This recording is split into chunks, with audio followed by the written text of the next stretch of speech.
Today we are hanging out with Beto Perez, and he is a radio personality here in San Diego, been in the radio industry for a long time, and he's been a friend of mine for a long time, always been supporting what we're doing. So make sure you check out everything that he does out here in Dago, always representing. We are going into this episode today that will be brought to you by the AM Law Group. Make sure you check out my boy Anthony Medina at the sdlawfirm.com. Helping out a lot of people in the community. He is born, raised here in San Diego, also went to school here. So make sure you check him out, man. He's a jewel to have here in the community, man, always helping people out. Also, this episode is brought to you by the Love Thy Neighbor movement, man, trying to do some international moves, and Beto's been helping us since day one as well. So make sure you check out the lovethyneighbormovement.com, and let's go ahead and get into this with Beto, man, because he's got a lot to say. So let's roll, let's do this. Get connected, C.O. connected with Ruben, C.O. connected, conectado, C.O. connected with Ruben.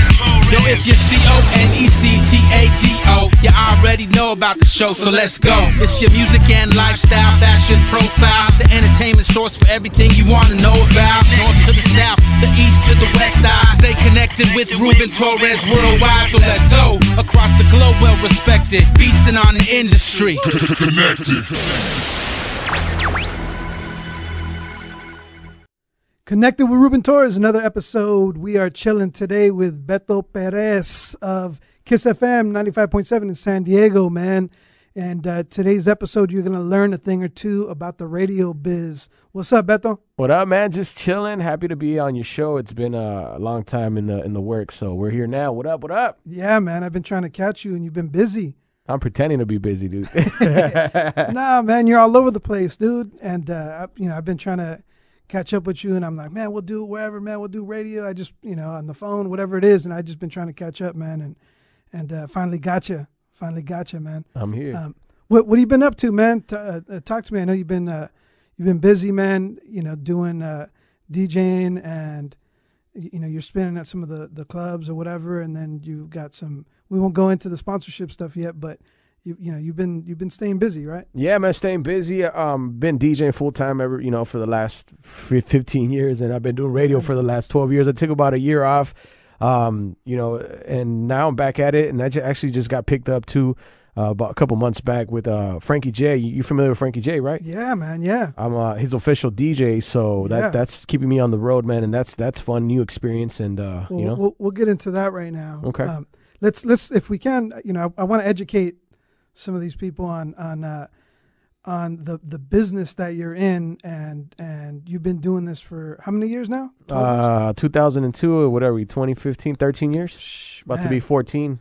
So how did you get your break in the radio business, in the radio industry? I started working with 92.5, a local radio station here in San Diego. It's an old school format. And when I was 16, man, I used to prank call when we actually had house phones. I would prank call this dude named Victor Caballero, man. And he was the producer for the morning show on 92.5, which growing up was one of my favorite radio stations. And Delana and Greg and Delana were the morning show. And Vic just one day called him on the weekend, answered the request line, and I just would harass him, bro, all the time. I was about 16 years old, and he told me, hey, when you grow some peach fuzz, man, give me a call. You're not old enough yet.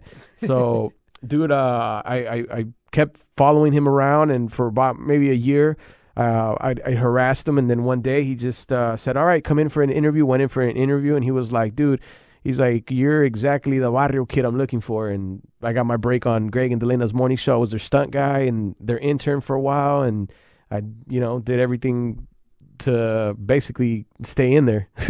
So you came in, would you say, like as an intern? Yeah, I was definitely an intern for at least a year. And even when I was interning, just when I was supposed to just intern for the mornings, man, I would stick around. And Sherry Knight was to follow. And Sherry Knight had just had her twin. So I would help her out too, man. I just really wanted to get into radio, and I had just turned 18. Man, so. And that's some determination, man, because most people would quit, but when was at what age or at what point were you like, man, this is what I want to do for the rest of my life? Before radio or once I got into radio? Both.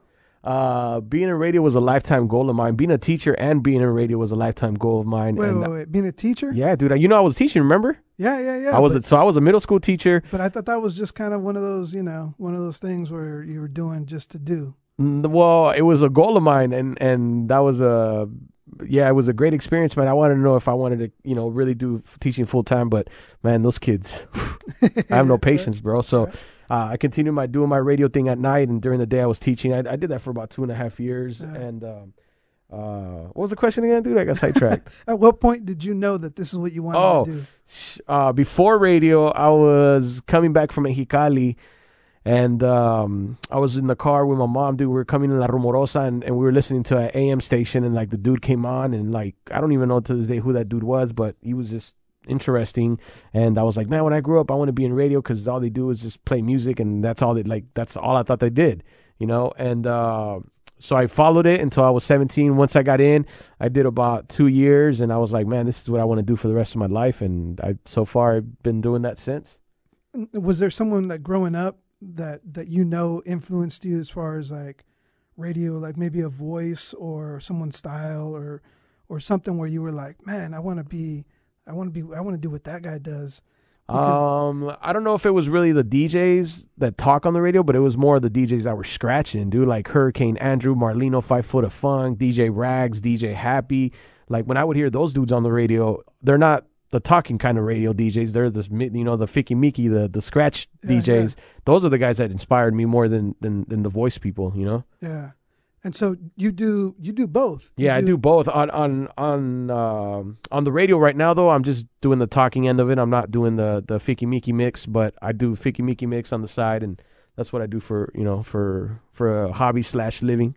But tell me about the difference, because I think there's people that really don't know the difference. Like they think because you're on the radio talking that you're also spinning, and there's a difference, right? Yeah, huge difference. So when somebody says I'm a radio DJ, what I automatically assume is somebody that's mixing and scratching the music. When they say I'm an on-air talent or a jock or an on-air personality, that's the person that's talking directly on the mic, and probably for the most part, like 80% of the time, has no clue of what a turntable even is. Yeah. So. And is there, because the radio industry gets so like deep, but is there other avenues for some? Because the way you got involved in the radio industry isn't the way everybody else is going to get in. Nah, dude, I got lucky, man. Because and especially walking into a studio, because it's a privilege to be in the studio, bro. It's not like it's like anybody that's upstairs, any head honcho would tell you like it's a privilege. Like you cannot walk into a studio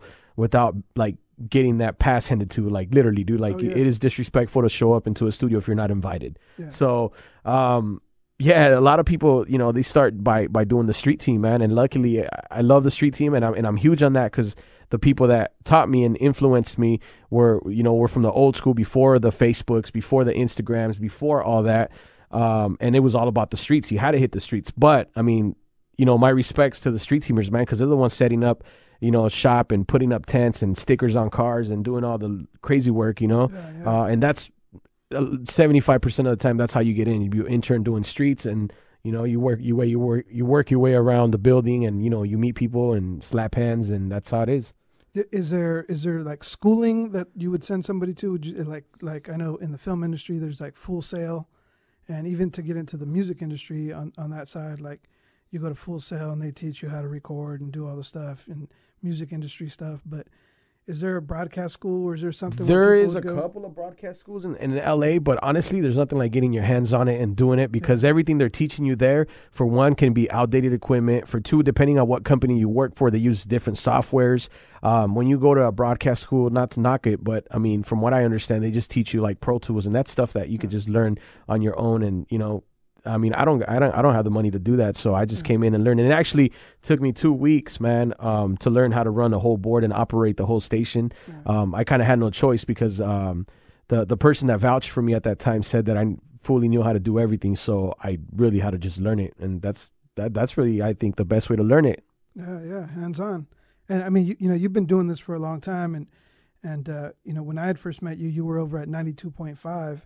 and you were producing back then, right? Yeah, I was working with the X-Men in the afternoons, and we had just moved in from National City, which is our.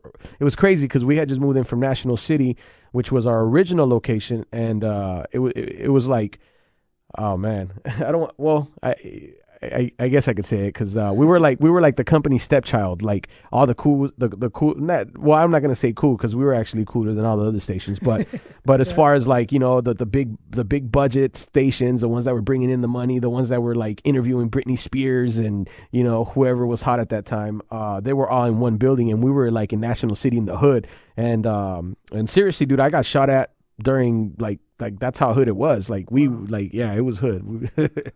Yeah, So, that's where I remember meeting you. And then, you know, I always, from what I knew of you, I thought you were just a DJ and you were like cutting, you know what I'm saying? Like you were spinning and you were a scratch DJ. But when I was like, well, you're a producer too? And so to me, I'm like, dude, you know, like thinking back, you've had your hands in everything up to this point, right? yeah, I kind of had to learn, you know, the steps, and a lot of the times, dude, like a lot of times I just got thrown into stuff that I didn't even know what I was doing, and production was one of them, man. Production, I had no clue of how to operate anything, and I had to pretend like I knew what I was doing. Either that or the next person was going to get hired. Yeah, and then there's a difference too, because being with what was 92.5, 91X, and all these another cluster of stations, and then being over here now, what's the difference between being with this major conglomerate than over there? Like more independent. So you're more independent here now? No. I'm just saying, like, you're saying, like, what is it, like, the difference between an independent company and more of a corporation? Yeah, I definitely, there's more obstacles when it comes to corporate, man. They got to cover their butts for everything, and they got to use lawyers, and people got to okay, and you got like 10 approvals, and, you know, in a lot of the independent, they just, you know, talk to one person and they give it the okay, and it is what it is. And, you know, for example, when there's concerts, you know, we got independent company that'll come out and it's got a hip hop station. Just an example, and they have a hip hop station come out and they'll do like a big cutout board of like, say, Lil Wayne, right? Yeah. Us being in a big corporation, we can't use that cutout because it's copyrights, so they don't want to get sued. So like that's something that they can kind of get an upper hand over, and like it's more, you know, like that's more hip, that's more cool, but we have the budget to do it, but we can't. Yeah, that's crazy, man. So now that you're, you know, would you say like this is the major leagues, all right? Oh yeah, definitely. Is this somewhere that you always wanted to be, or I mean, would you say like, dude, this is bucket list? Like I always wanted to be at you know, I mean, before it was Clear Channel, but now it's iHeartMedia. I really wanted to be at 92.5, dude, and I was there for 10 years. That was really like my goal, to work at that station, and I was there for 10 years.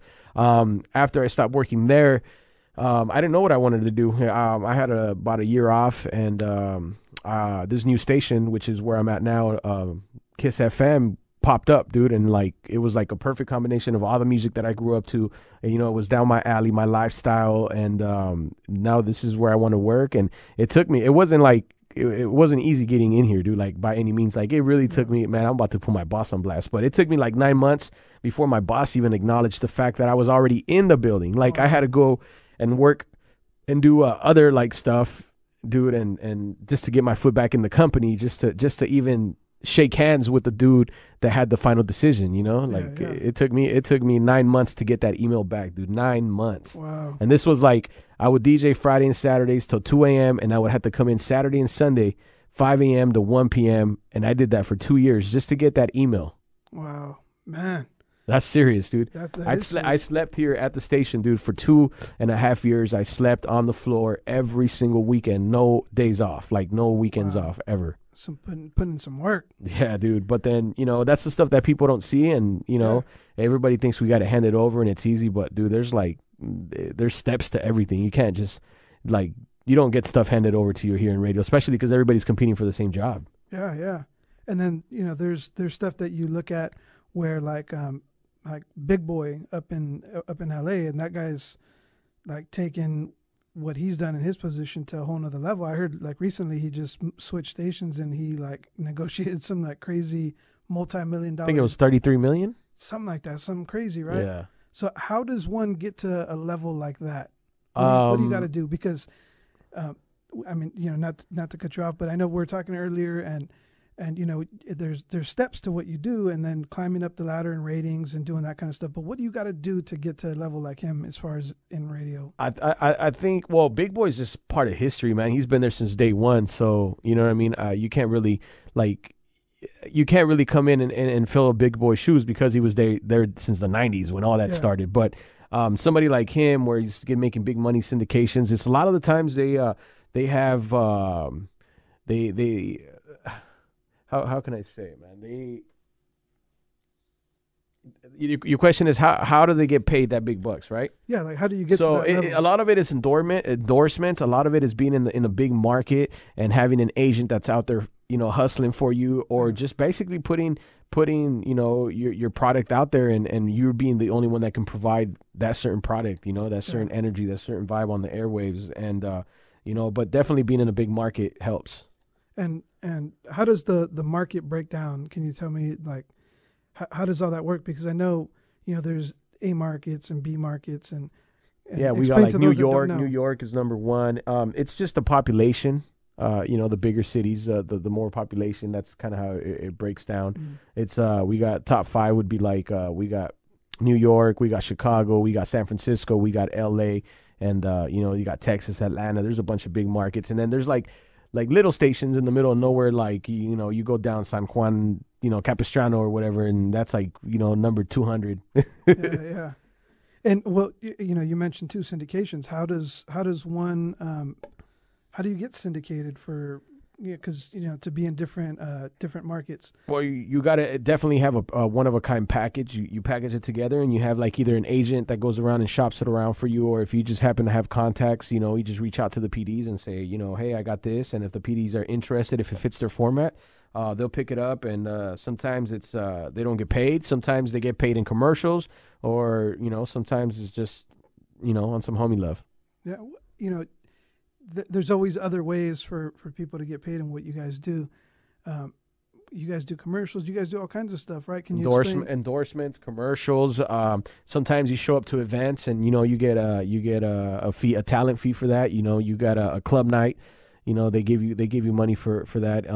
So that's how you get some extra cash. Yeah, how does that work? How does the sponsorship work? Like they basically either reach out to the station and say, hey, this is our demographic. We're interested in your market. Do you have any DJ that fits it? Or hey, this person do it? A special request, and then you pick it up. You pick up that account, and you see what that account's about. You kind of do your research on it, and then you talk about it. Have you ever been approached by something that you were like, oh no, I don't believe in that. I don't want to do it. Or sometimes you're just like, dude, I got to get paid, and just do whatever, whatever you got to do. Cause like a butt plug commercial or something, something like that, I guess. But, like I was listening to this podcast, and there was this comedian, and he talks about like maybe like a certain drink or something. And he's like, yeah. And, he'll do his commercial. And then right after he'll be like, but I don't drink that stuff because it's a bunch of crap. Yeah, that happens. I mean, there's times that we're endorsing something that we don't eat or something that we don't drink. I'm definitely, I don't smoke cigarettes, so if somebody approached me and wanted me to do a Marlboro cigarette, I mean, I'll do it, but it's not much I could talk about. It's not I'm going to be passionate about it. Yeah, and but there's car commercials. There's plenty of stuff that people do. How is the money making outside of radio when it comes to that kind of stuff? There's good money in that. A lot of the talent, a lot of the jocks, and that's where they make a good percentage of their money, man. Yeah. I mean, sometimes man, I probably shouldn't put numbers out there, but I mean, you're sometimes that's a good chunk of money right there. Yeah, and someone like you just mentioned earlier how you've been on the road traveling as a DJ with multi-platinum recording artists. So how does that work? These guys reaching out to you? Well, Frankie, he's a local talent, man, and I've worked with a bunch of different artists in the past, like Debbie Deb. I've worked with I worked with Lighter Shade of Brown. I worked with just a bunch of different artists, but in this case with Frankie, man, I reached out to him. He's never had a DJ. I'm his first DJ. And he wanted to do something different because he's like the king of ballads, dude. He's got tons of ballads, and he's also got a bunch of dance records that he can't play because he doesn't have a DJ to back him up behind it, and it's usually a band that he brings with him. So now that, you know, he threw me in the mix, now we're able to play those upbeat dance records too. So it even, you know, it just, we connected at the right time, man. Sure. It is extremely important. Not only is it important to learn all the equipment, but it's important to guide you, because there's a lot of shady stuff that goes on too, man. Like, you know, and it's a process that you learn. Just it's a trial and error, man. Like, you won't learn until it happens to you. There's certain things you can't say. You know, there's certain you can't go past your program director and go directly to head honchos. Like, it just doesn't work like that. There's times when you can talk to people. There's times when you can't. There's people who you can associate with. There's people who you can't. You know what I mean? Like, you can't go into a sales department and, you know, try to sit there and chop it up with them, because, you know, it just there's boundaries to everything, man. So without a mentor, you're gonna do that. Like, I had a perfect example. My program director, he asked me for something, and that person that was contacting me, I gave him his direct phone, and I was just like, to me, it's like, you can call me, it doesn't matter. But to him, it's like, wait, you can't just give out my number, you know? Yeah. So I learned that, and I actually learned that not that long ago. Wow. So, you know, there's steps and things you can and can't do. Is there anybody that you're taking under your wing, or maybe you took under your wing and you're mentoring yourself too? Yeah, I had a couple people, man. One of them is a program director for an online radio station now. It's a huge, Slacker Radio, which is the equivalent to like Spotify and all that. Like, he's a program director there. I took somebody under my wing that's now in LA working. And then it's more like I just like to help people, man. It doesn't, whether they're under my wing or not, like, I just try to like help them from what I've learned. And sometimes they soak it up, and sometimes they like look at me weird, but it doesn't really matter. Yeah. And speaking of, you liking to help, I'm going to take it back a little bit. You and I have been doing a lot of community stuff in the past, 6 years? Probably longer. Yeah. So, I know, you've been part of the Love Thy Neighbor movement since it started, which is the nonprofit that we're starting here with, we started taking toys and clothes and stuff to kids down in Tijuana, but, we're doing a Christmas time toy drive every year, but you've been doing other stuff too, man. Can you talk to me a little bit about that? 'Cause you go to schools sometimes, and you do your thing over at the schools. Yeah, I know man. You don't do too much religious stuff, but you do stuff at the schools. Yeah, I don't do too much religious stuff. Another day I got called out on something because somebody gave me a really cool Virgin Mary shirt, and I actually rocked it. And they're like, "Hey, but you say you're not." I'm like, dude, yeah, and I haven't worn that shirt ever since. But yeah, man, I like to donate my time, man. I don't even like to donate. I just share my time with the kids, man, because the youth is very important to connect. For many reasons, man. And this is going to be a super insight, dude, on some of the reasons why. One is definitely to support, the school system, because I was a teacher and I know that there's definitely no funding. Two, it makes me feel good. Three, it makes me feel young. Like, those kids just like, the smiles, the good times. And it takes me back to a time again that it will never be brought back unless I'm in that scenario. And another very important thing, dude, that people sleep on, and I'm going to give you an insight, because a lot of people don't do this, man. But those kids are going to be 18 sooner than later, and who's going to keep your torch alive? Like, everybody you contact with now that is older and adult, like, it's cool. They already know you. They already got you added wherever they got you added on the social medias. But those kids that are growing up, you got to plant that seed, so when they get older, they keep you around. Yeah. And I don't share that with anybody, because that's kind of my top secret, dude. Like, if one of my opposing DJs is listening, they're gonna get me with that. No, man, but that's real deal, because they're never gonna forget that. Oh, you visited them, or you taught them something, you shared something with them, man, and that's important, dude. And and that's I've seen that in you when you come hang out. When we do the Love Thy Neighbor stuff. Tell me, some of the memories and some of the stuff with the Love Thy Neighbor stuff that you've done. Oh, Love Thy Neighbor is always fun, man. It involves a lot of the people that I just grew up with or somehow are connected to, and it just I have a lot of good memories, man. The first one, your brother helped us out. A good friend of mine, Letty, was a part of it too, who passed away. Rest in peace, Letty. And it just one of the great memories was watching the video, dude, that you guys put together, because I'm a pollo, dude, straight up. Like, I can't I can't leave the States, dude. That's the honest truth. And so I can't be a part of the toy delivery, man. But just seeing those kids' faces, and even was it Toxic you brought out? You brought out a wrestler that, man, like, we hadn't even met then, and now he's like the homie, Yeah. So it was just watching that video, getting all the stuff together, gathering the toys was, and then just seeing like all the homies come together and do something good for the community, even if it's just once a year. It doesn't matter. It's going for a good cause. There's no third parties, and it's fun. And this year we're going to be doing it over in your neck of the woods, man, over in San Isidro. So we'll talk about that a little later. But, but what's crazy is outside of the business side of stuff, me and you, not only do we share the same birthday, man, but we got a love for wrestling. Hell yeah. And lucha. We got lucha tattoos. Right. Tell me about your love for lucha libre, man. Man, I grew up in the lucha in the late 80s, all through the 90s, man. That was what connected me and my dad, man.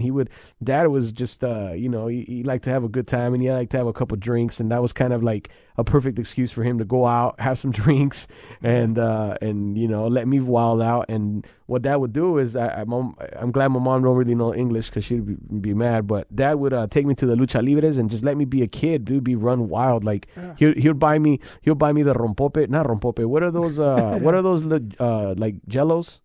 Oh yeah. The flan. He would buy me the flan, and they would put rompope, dude. And I don't know if I was faded or not, dude.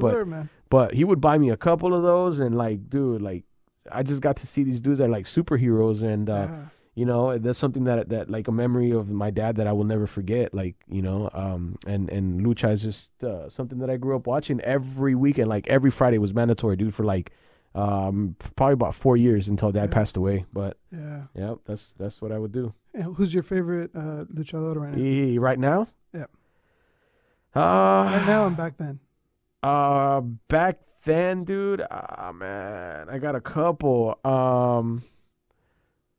I got to give you a list. I can't just like Octagon, dude. When Octagon came in, he kind of just changed the whole game up for me. So although I like guys that are older than Octagon was kind of like the dude that really just changed, wrestling in my books. He came in and doing all the high flying stuff, and but I mean, I like Parca, Espectro. I like Dos Caras, Mil Máscaras. I actually started liking Mil Máscaras more now than I ever have. So that's probably one of my favorite wrestlers right now. But just because Blue Demon is super cool, I like Blue Demon, man. I like them all. I mean, there's all the OGs. We met Blue Demon. Yeah, we met Blue Demon and Santos together.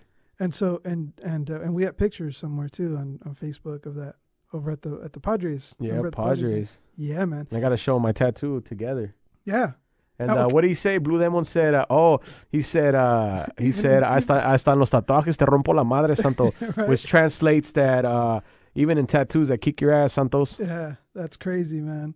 And it's crazy that they were together and they both seen it together in the picture. They're like pointing at your leg. Yeah, that's trippy. And back to the tattoos, which is another thing I want to ask you about is you're kind of like a walking billboard for Chuy Espinoza, world-renowned tattoo artist here in San Diego, and he's won awards for what's on your leg. Yeah, he got his first award with my tattoo on. I'm like, man, but I see the work that he's done now, dude. I'm like, can't even compare to what I got. Like, I'm like, dang, like mine's old school now. Yeah, dude's awesome, man. So you plan on getting any more?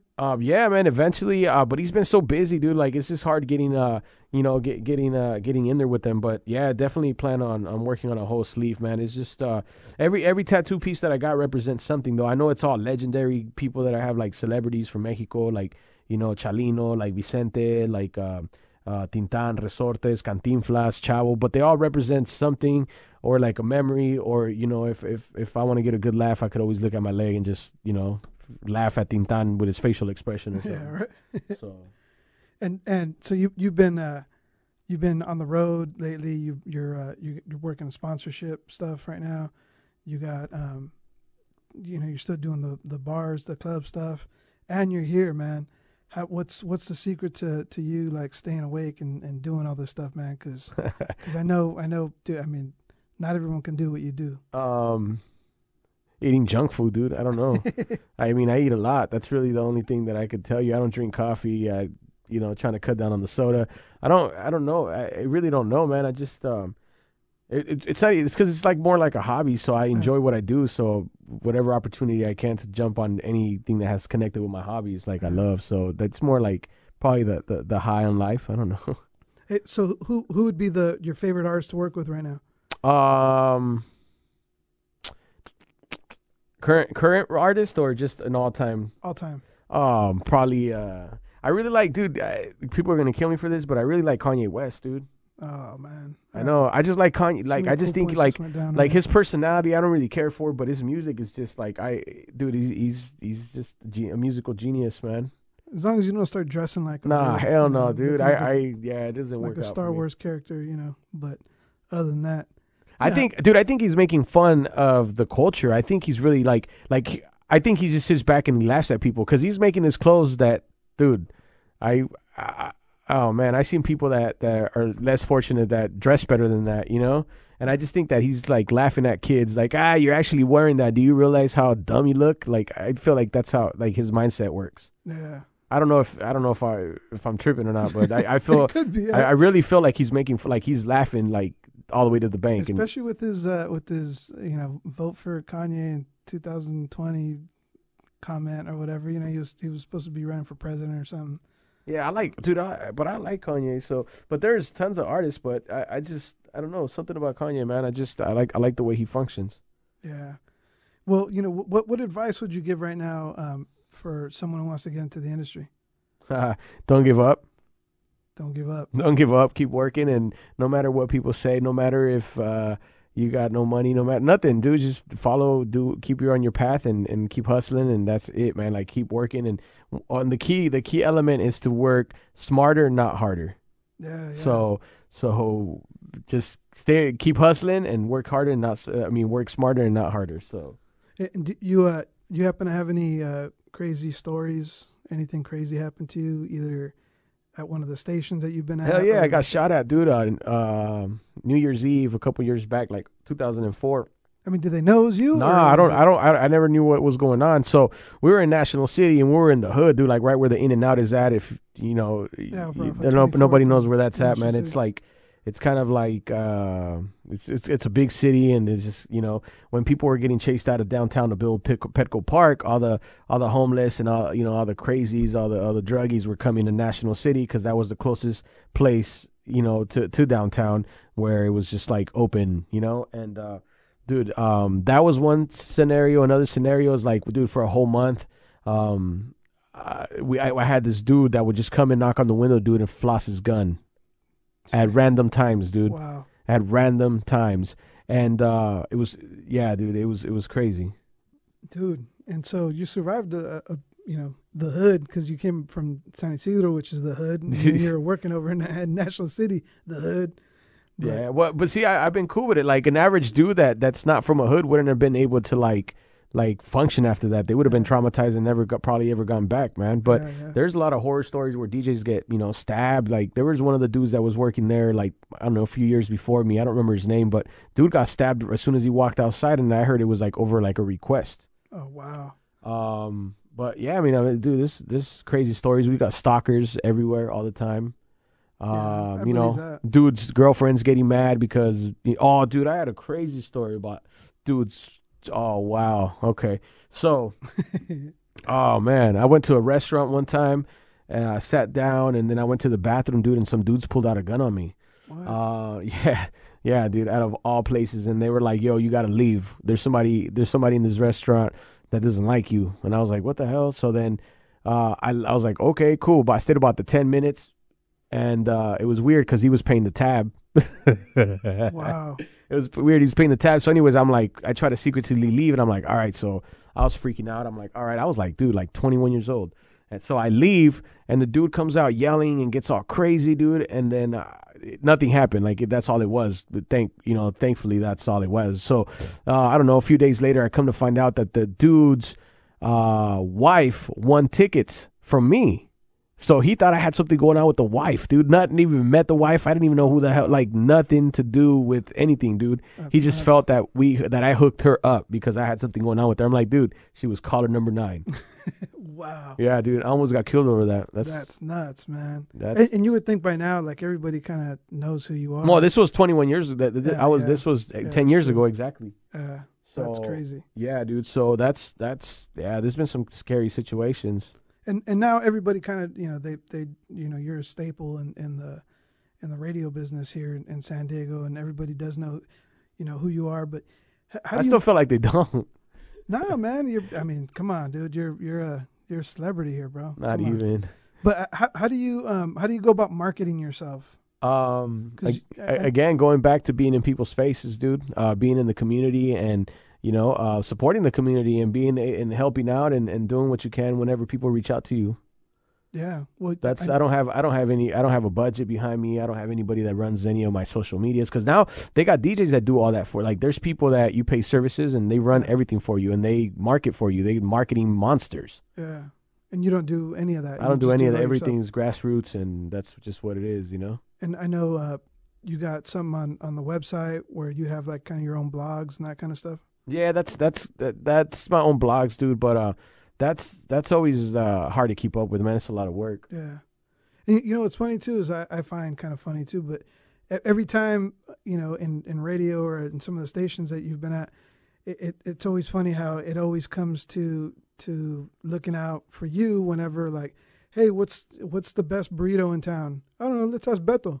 That always kind of comes to you, and you kind of run that contest or whatever it may be, right? Yeah. How does that work out? I got Shelly Wade. She's one of our DJs. She comes from New York, #1 market. She did nights for like 10, 15 years, and she come to San Diego, and she was like, hey, I don't know anything over here. So we did a couple of videos of me showing her around, and I took her from Black's Beach, which is a nude beach. Black's Beach, dude, drum circle, which gets crazy. I took her from there to the Lucha Libre taco shop. I took a suspension bridge. So I take her around town, and that was fun. People were about it, man, but I kind of slipped. I haven't kept up with it, man. And you have a pretty tight-knit relationship with the guys who are at Lucha Libre. Yeah. Well, we both do. Right? We eat there a lot. I know, man. Look at me. But dude, can you tell me a bit about Pito? Oh, Beto Perez, my brother, dude. Yeah, dude, he's the original mass DJ. He's been I don't know how long he's been doing it for, but he's been doing it for some time, and he's a fun dude to go and check out. He's kind of learned some of the stuff from me, and he picked it up, and he went from being a pollero to being a DJ. The original mass DJ. Yeah. And Pito's all over the place. Actually, I was at Lucha Libre not too long ago and seen there's a picture of him up there. Yeah, dude, they got a picture of him up there. And, you definitely helped him do some stuff. And, Heart of Lucha was one of the events that he I think it was Love Thy Neighbor where he was first DJ'd at. Yeah, I think so. I think it was Love Thy Neighbor. And then he did both the Heart of Luchas and still staying active. Yeah, he does. So and tell me real quick. I know you're pretty heavy on your social media, and you always got me laughing, dude, on all your quotes and all the stuff you got going on. How important is it to network, not just on social media, but outside of that? All right. Well, all my networking is outside of social media. I actually use social media just as a way for me to like kind of promote what I got going on. But I don't think it's that effective. I know somebody's going like, you're crazy right now, but there's nothing like being in somebody's face, dude, and like letting them know that's you and showing skin and touching hands, and that's how I remember people. When you shaking hands and kissing babies. Yeah, you could sit there and tell me, hey, I'm Esther Rodriguez from your Facebook, and I'm like, who? Yeah. But if you tell me I'm Esther Rodriguez and I met you at the carnival, I'm like, oh yeah, like I met you at Lucha Libre taco shop. Yeah, that's how it works. And so what advice? I mean, say like someone like me, I'm just launching this podcast and trying to get in on doing the broadcasting. Do you is there something you suggest? Because I know in talking to some other DJs, some people were like real hyped on the radio, and then some people were just kind of, is there like a voice thing that people do that you suggest? The one thing that I learned from X-Man, man, and this has been very effective for me, and that's all I do. I don't really switch my voice. I don't do anything. I'm just loud as is, but I smile. And smiling projects. Like right now, I could be like, hey, Ruben, what's up? Hey, Ruben, what's up? Like it changed. Like same voice, same thing, just smiling changes everything up. Yeah. So smiling, it just, There's something I don't remember. I think it must have been X-Men for sure. But we had a conversation, and he was telling me how your ears can detect smiles. So it just kind of, I don't know. That's just been I give out the secret ingredient, dude. That is awesome. I will take that advice. I'm smiling right now as it is. Smiling. that's it makes a huge difference, dude. And then you can hear it. It's genuine, and you can hear it. So I know you got a lot of stuff going on. I don't want to take too much of your time, but what are you most excited about right now? Really just being on the road with Frankie, dude. I've been able to experience a lot of different scenarios. I've been, from big arenas, dude. We were like in Vegas, bro. It was sold out. It was like 14,000 people to just being able to travel to Houston that I'd never been to, and being able to see other cultures, taste other foods, and that's, to me, that's something that's for me exciting right now. Yeah, Frankie J is awesome too. Yeah, and he's really cool, dude. He's like one of the coolest artists that I've ever met, ever worked with. And that dude, literally every time I call him, which is probably every other day, or he's got a new song. He's showing me like new song, dude. Like every time I talk to him, he's got a new song. I'm not joking. And that dude's voice is incredible, man. Like it's crazy. Yeah, he's definitely talented, man. Is he from here in San Diego? Yeah, he's from San Diego, dude. He's from San Isidro. He grew up in the Coronado Terrace. Wow. Yeah, that's awesome, man. I got to link up with him, dude. I've only met him once or twice. And Coronado Terrace, dude, and I grew up in the Vista Terrace, so. Yeah, man, right across from the Legion of Doom, dude. Yeah. I mean, I know you're a baby back then, but Legion of Doom was a big deal here in San Diego, and I know you always give props to the hometown heroes too, man. So my sister lives in the apartment where what's his name grew up in, Maisky. Yeah. Yep, my sister lives in that apartment now. Nice. I a lot of good times in those apartments, dude. Some stuff. No, but people don't even know like how hood it was, dude. Like if you survived in my apartments, dude, in the 80s and 90s, like, dude, you literally had brothers, like blood brothers, like slept next door to each other, shooting at each other over a dime. You know what I mean? I know. Like, and I seen it as a kid. Yeah, back in those times, man. That the Villanueva and all that stuff, it was like murder capital out there, dude. There's people just blasting each other. Brothers, dude, for nothing, for like $10, for $5. Yeah, that's the hood. So, but yeah, man, I don't want to take too much of your time, man. We're chilling. If you want to talk about anything, I appreciate, appreciate you. And is there anything else you want to plug or anything? No, man, I'm just excited to be a part of this podcast. I know you've been doing this for a long time and trying to put it together, and it's been a journey, man. But we're here, and I'm glad it's gotten off, and. You also inspire me, and I'm just it's all good, man. Yeah, I've been doing a lot of research. It's been months that I've been doing research because I didn't want to come out and just do it and launch it. I wanted to come out and kind of have the right questions, and I wanted to like have people actually learn something. So I want to connect with people that have stuff to teach. And I think. Anybody that wants to get involved in radio, if they listen to this interview, I know it's going to be like a value bomb for them. They're going to be like, dude, now I want to get in radio because of everything Beto just said, But well, do it because you love it. Don't dude. There's definitely for your first rodeo. There's no money in it, so don't expect to be, dude. I yeah.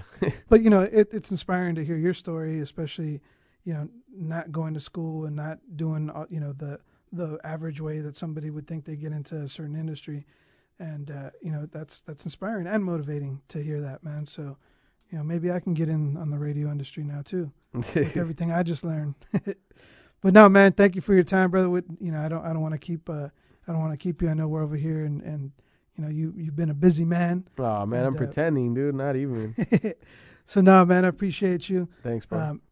How can people find you on social media? My Instagram is Cali Burrito. Why Cali Burrito? Why Cali Burrito? Because I live in California and burrito capital, dude. Cali Burrito. I love California burritos, and I don't know. It's just something. And you're from San Diego, and people don't know how to pronounce my name, dude. Beto, Beto. People, it's really hard for people to pronounce it or write it, or and that Cali Burrito. Like you can't mess that up. And Cali Burrito. If you know anything about the California burrito. You can't get it everywhere. It's one of those things like it's a Southern California, San Diego thing. San Diego is the home of the Cali burrito. Am I right? South San Diego is the home of the Cali burrito. Right? I'm telling you. South SD. Oh, before we bounce, both of us being from South SD, I've always said that South San Diego has been like like a breeding ground for hustlers. South San Diego has been influential for probably 80% of the music you hear on the radio, dude. Right. Tell me about that, man, because I know that you're a big supporter of that. Well, we got reggae bands like Organics, Bedrins, and then we got Tribal Seeds. We got Slightly Stupid. But before all that, even POD, you know what I mean? Before, like, dude, POD inspired a lot of bands that, had that sound. Like, what was it, like 311? Like, I don't know if Korn was prior to that or not, but they were definitely in the same era. Like, they, inspired each other. And I also heard, I don't know how true this is, dude, but Gangsta Earn, Green Eyes, were real close somehow, one way or another way, connected to Eazy-E. And I heard Eazy-E got his, street, what do you say? Like the way he dressed, like his street knowledge. I don't want to say street knowledge, like his street style from them, dude. I don't know how true that is, but if that's true, they're the pioneers of the whole NWA movement, and that was like before NWA, before what was it, dude? Like when Timex Social Club was like, kind of like like happening. That's when Gangsta Earn and all that was going on, right? Yeah. And it was like, and that dude was like that's real gangster rap right there, like to the extreme. And a lot of people don't know, man, but even Eazy-E was reaching out to the Chicano rap industry.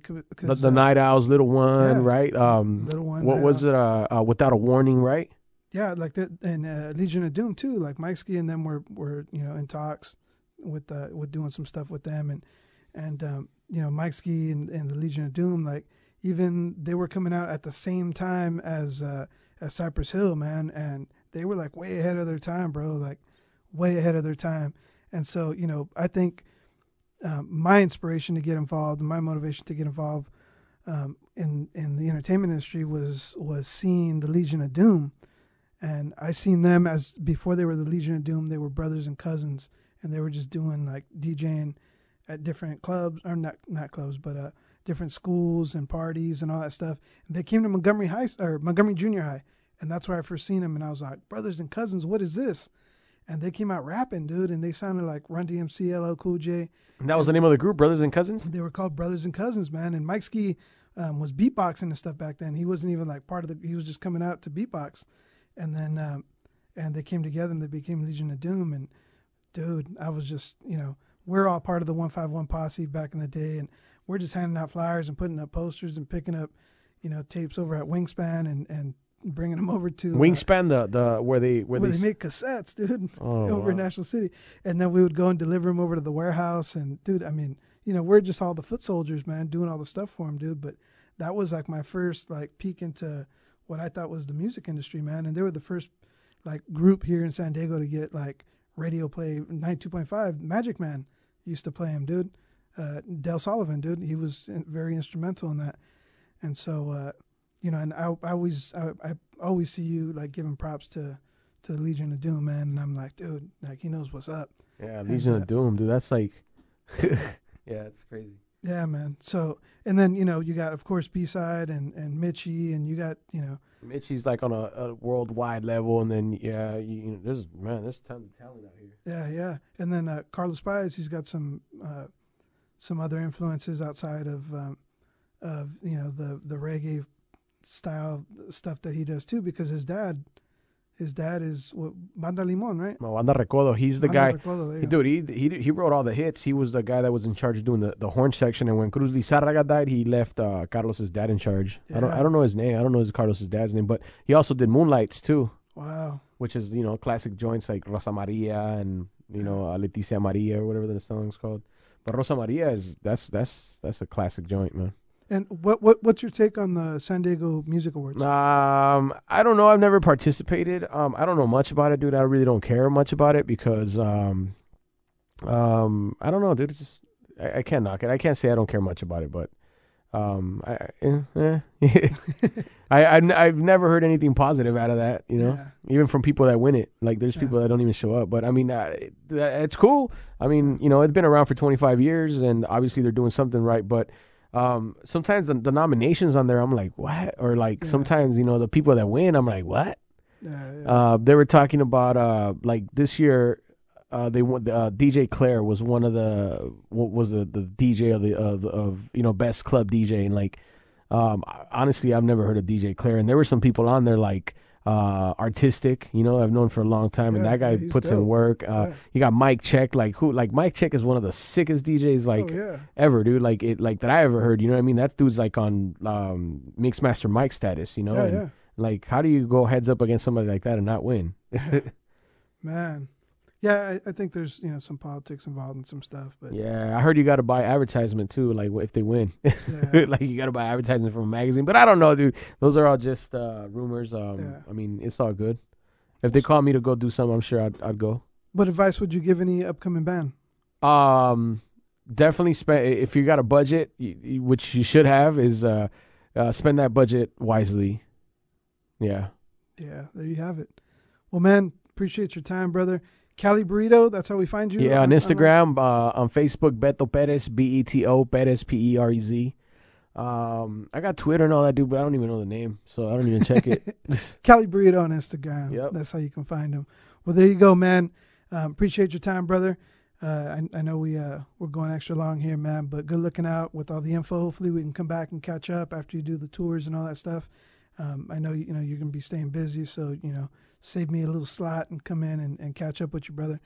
But thanks for your time, man. Anything else you want to plug real quick? I just want to say hi to my mom, dude. Shit. There you go, man. How's she doing these days? She's doing better, dude. I'm just trying to get her to stay off pills, man, because every time we go to the doctors, it's like all they want to prescribe elderly folks is just pills. Like, you know, like whatever, this hurts, or, you know, my mom's got 3 broken vertebrae, and it's like all they want to give her is just like drugs. Dude, I'm like, why? Like, you know, why can't you like operate or send her to a therapist? It's like, nah, it's like, here's some Advil, go home, or here's like Norco or whatever those you know, heavy drugs are, and like, so stuff that ain't helping. Yep. Well, man, hopefully you know, your mom heals up soon. I know you know, she's been in and out of the hospital, man, so we'll send her some prayers, brother. And man, thank you for everything you've always done for me over the years, man. Appreciate it. Likewise. Thank you for coming on this podcast and teaching people a thing or two about the radio biz. Hopefully we can catch up and learn some more in a few more episodes and whatnot. But thank you, man. We are out of here. Another episode of the Connected Show in the books. Thank you, guys. God bless. Connect with Ruben Torres, all up in your ear hole. We are out of here. Yeah. Boom. Don't be a hater. Don't hate.